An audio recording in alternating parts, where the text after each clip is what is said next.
Welcome back to the Doorkickers Player channel. This is mission 85, Missing Person Search, 2125 Milford Heights. It is a hostage rescue mission, but this mission can also be ended by killing all of the terrorists. So let's scroll through here. Let me just adjust that. Let's scroll through here. Let's see what kind of weapons we're going with. It looks like I'm switching to the ACR for this one. And we're just setting up the route here. Let's go ahead to the replay and work from there. So what we've got is we're breaking down the door. Interesting choice. But we're breaking down the door and then moving, well, clearing this first, then moving here, clearing that, moving here, splitting up, clearing that and that. That's the route we have so far. Let's go ahead and see it play out. So we're lockpicking it to minimize the amount of noise that we're doing and attract less attention, which is pretty smart. You kind of maintain an element of surprise when you do that. And you can see here, no one is looking at the door. And so when the tangos don't look at the door, or essentially they're not expecting you, they go down quicker and less damage to your operator. So that's pretty good. Doing a pretty good job. The only thing I would say is you see how they're kind of like lined up, like so, right? So I've mentioned this in previous videos, but when you're moving wherever, it doesn't matter. You never want your operators to be stacked one in front of each other. You always want them to be moving side by side, right? So that means when the operators move through the door, you want them side by side, let's say hypothetically like so. And then once they get past the door, you want them to go like that.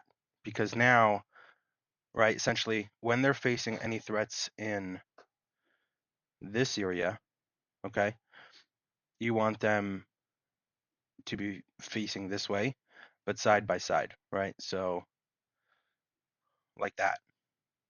That way, both of these guys can get weapons on target, right? But once they've dealt with this Charlie Delta area, then they move this way. And so both of these guys, or four of these guys, can deal with any threats instead of only one guy, like you see here, because they're all stacked this way. Only this guy has a line of sight on these tangos.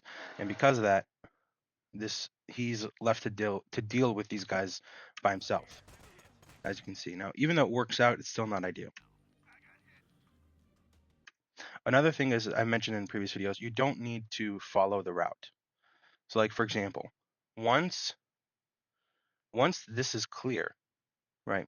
So you see this red route here, right? So you can kind of see him, right? He's going to go this way and then this way, right? That's the red route, okay? But once this is clear, you don't need to do that. You don't need him to go all the way down here. That's just wasting time. And so instead what you can do is you can just redraw his route to go directly there, right? Because that's where he needs to go. So I do recommend like play pause, adjust the routes as you go, because then you kind of get the most efficiency out of it. See how he's just walking for no reason? So this is pretty good here. So you can see we've got these guys, these two operators here moving this way, right? And they're moving side by side. And so usually what I'll say is usually that you'd never want to open a door when there are operators that can be threatened, right? Like so, right? You never want to, like, if there are operators here, they'll be threatened by this guy, and if there are operators here, they'll be threatened by this guy, right? So usually you don't want to do that unless you have two operators here and two operators here right in front of the door. And so I actually kind of did a good job with routing it, because with making the routes, because now this guy is right in front of the door. Both of these guys are right in front of the door and are able to deal with this threat that opens the door here. So that's pretty good, like you can see. And then the same thing here. The only thing I would change is I wouldn't have this guy standing to the side. I would have this guy standing a little bit more in the threshold so that he can help deal with any tangos, but that's all right. And tango down. Now, I suspect that the hostage is here. That is what I suspect. Let me scroll and see if we ever see the hostage. Although I kind of doubt it. I don't think I've ever seen the hostage in this mission. Yeah, I don't think I've ever seen the hostage in this mission. So that's pretty much how this went. Let's go ahead and see my most recent attempt here. So going for a little bit of a different route, I've got the Pandastroikas as usual, and we're doing a door charge, a blasting charge to open the door, and that's it. And then we just have the guys moving in. So let's see what we do. So from the get-go, I've got these guys lined up like so, right? So any threats that are right here or within this field of view or anything like that, those guys are going down immediately, right?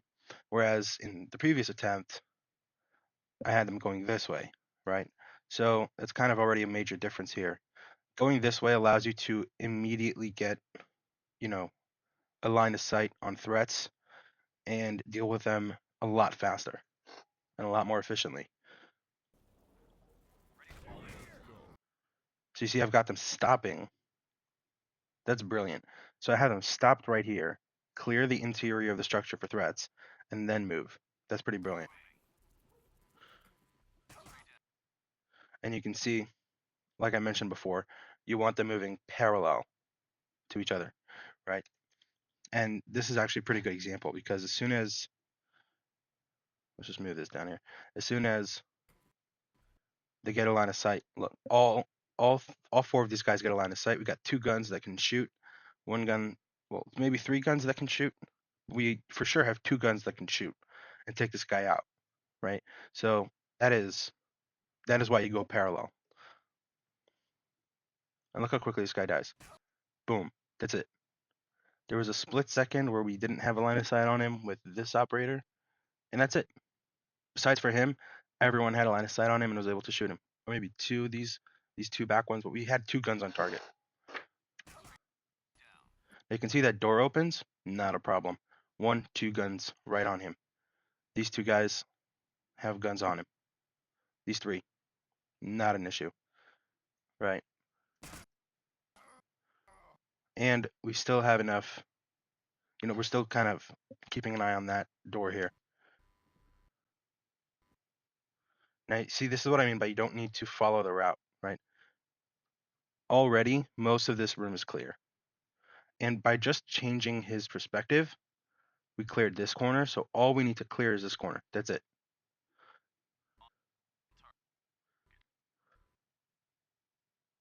Now that corner is clear. So as soon as we open this door, this guy turns around and he's moving that way. And so is this guy, but he's moving backwards. I should have made sure that I turned him around, but I forgot to. And watch, as we enter this room, look how we changed the routes. Look at the red, watch, follow the red route, okay? Boom, changed. So instead of this guy going like this, he's now going up, right?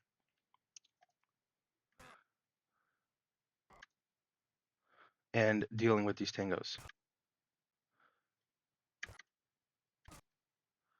And boom, that's it. Mission's over. Good job. We're done here. This took me 14 seconds. Let's go ahead and watch this all the way through.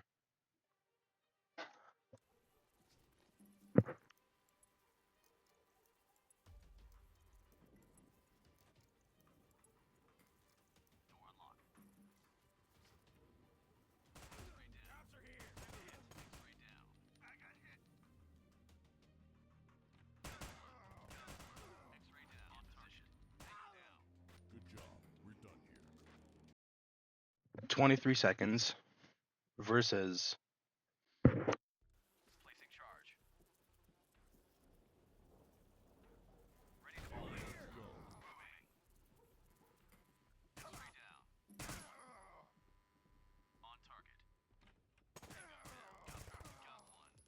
Good job. We're done here. versus 14 seconds. That is very impressive. And you can kind of see like the difference in efficiency and guns on target, guns down range. It is a big difference, right, between moving slow and smooth and moving fast and hard. Um, yeah, so I definitely say that my most recent attempt was the better one, but you can pretty much do both. I mean, both work at the end of the day, right? So yeah, this was mission 85, missing person search 2125 Milford Heights. If you enjoy this video, then I put out videos. Then you should subscribe because I put out videos every Monday and Thursday. And feel free to leave a like if you want to see more of these on every Monday and Thursday. Make sure that you subscribe. And if there's anything that you guys want to see in future videos, feel free to let me know about that in the comment section down below. And I will see you in the next video.